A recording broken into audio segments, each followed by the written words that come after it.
Hi everyone, welcome to my presentation. Today I will focus on the Sophie de Grouchy's letters on sympathy, and especially I will focus on the letter 7 and the letter 8.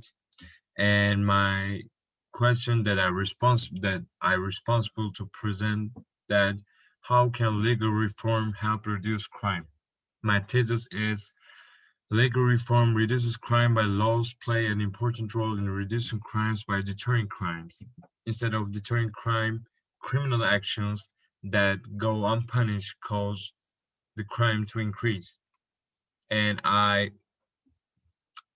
established my argument. I created three premises and I have one conclusion. My first premise is the daunting effect of legal reforms requires the perpetrator to know what manner of conduct is punishable and the exact punishment expected. My second premise is the greater the actual certainty of punishment, the greater the frightening impact of the punishment. My third premise is the greater the intimidating impact of the punishment, the faster the punishment of action is concluded, then the greater the effect of intimidation system. To conclude, the intimidating impact of legal reforms entails deterrent penalties, and thus the magnitude and existence of frightening effect of punishment led to the reduction of the crime. Then I have three theses of the text from the page 146 is that the prevention of crime is the less effect of the intensity of a sentence than of its certainty. And extreme severity almost always results in impunity. My second thesis of the text that we cannot accuse of slandering human nature those who have said that milder and better organized laws, combining their strength with that of reason and conscience, would have more power to prevent crime. And my my third thesis of the text that in all societies where crimes are punishable by laws and established sentences appear to be at least as strong as they need to be deterred those from committing such crimes, the effect of such sentences is nonetheless incomplete, and people complain that the laws are not sufficient in themselves. And I have eight premises and one conclusion about the argument of the text I engaged with.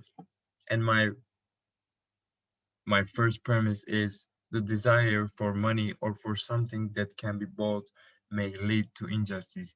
In this premise, I mainly focus on the occurrence of the injustice. There should be a reason for the occurrence of the legal reforms and the laws that the if there is a legal reform, if there is a law, there is an injustice, there is an unjust action. My second premise is that where there is an injustice, legal reforms are essential to solve these problems. In this premise, I try to figure out that if people if people deal with their problems, they have to benefit from the legal reforms because legal reforms are tool to solve people's problem. My third premise is legal reforms can only be made by law. My fourth premise is some of the unjust actions are real crimes punishable by law. My fifth premise is in societies where crimes are punished by laws, the effect of punishments is lacking. My second question is people complain that laws are not enough by themselves because the effect of penalties is lacking. My seventh premise is the motive that people complain about the law is because it violates the main purpose of the law. And my last premise is laws violate the main purpose because instead of deterring crime, criminal acts without punishments are multiplied. When we look at the last two premises, when we look at the both premise 7 and the premise 8, we can easily say that deterring crime is really important in this issue, because if you don't deter crime, or if you don't denounce crime, I mean, the acts without punishments are going on. I mean, those criminal acts without punishments are continued. So the deterrent crime is really important, and therefore it should take into account such broader consequences when proposing legislative reforms. Then I selected 4 references and the quotations from the Sophie de Grouchy's Letters on Sympathy in both letter 7 and letter 8. My first quotation is, "Laws should no longer support wealth inequality than even if justice and humanity were to be satisfied, cupidity, which takes more time and effort to eradicate, may persist." My second references and quotation is from the page 135, that the incentive to behave unjustly for the sake of wealth acquisition presupposes the possibility that one might succeed. But this possibility is still, in many respects, a product of the law. Were the law clear, it will ward all equally. Were it just, it will admit of no exception. Were it exact, it will leave no opening for corruption and a bad faith.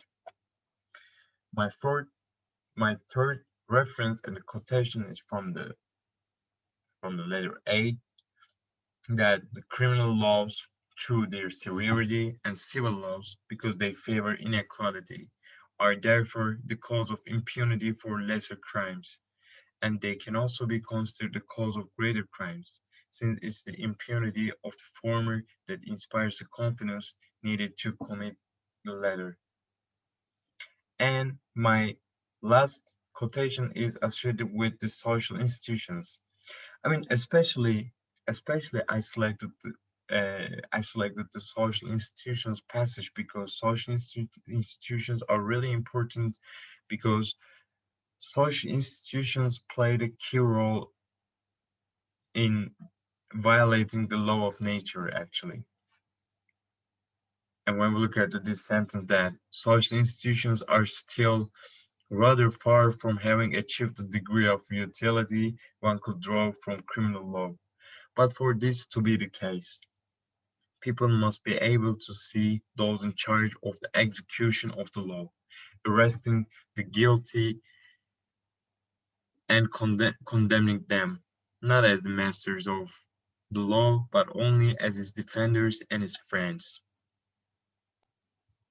And I have an objection that I consider, and it's associated with the deterring a criminal from a crime.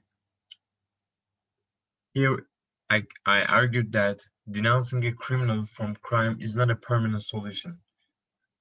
I mean, it's only a temporary solution.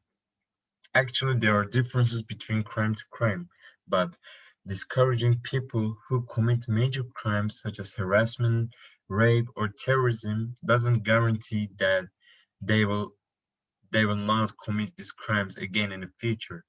I mean, instead of denouncing the person who committed a crime, it's indicative that the severity of the punishment of the perpetrator will be judged in that way, with the high punishment of the perpetrator by using the intimidating effect of legal reforms. Then I have also a possible reply to the objection that people are equal regardless of their religion, language, race, or ethnic origin. Actually, there must be differences between the guilty person and the innocent person, but they are equal because they are both human and have the same rights. I mean, owing to this, criminals can be returned to society, or they can serve their punishments in a pragmatic way, in a pragmatic manner, and it's provided that they benefit to society.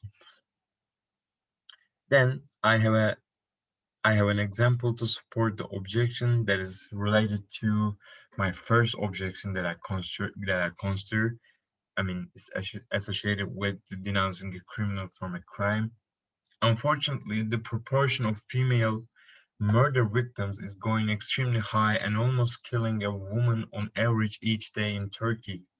The husband who was given to the police by his wife for beating his wife, then kills his wife by beating his wife in a great sense of hatred and brutality, and to confront him, resenting his wife, giving him to police when he returns home on condition of police surveillance. In this context, it is important to dissuade the criminal from his crime. The necessary punishment should be given immediately after the man beats the woman before the situation gets worse. The greater the penalty, the better, because the criminal situation results in minimal damage to the perpetrator by the frightening impact of the legal reforms. Then I have also an example to support my reply to the objection that is associated with the serving a punishment in a pragmatic manner. Actually, I don't think that it makes much sense to physically torture to offender or to punish them, such as execution or guillotine. That is to say, this kind of punishment is a method used to confront people. It's a kind of catharsis. It's a kind of emotional thing.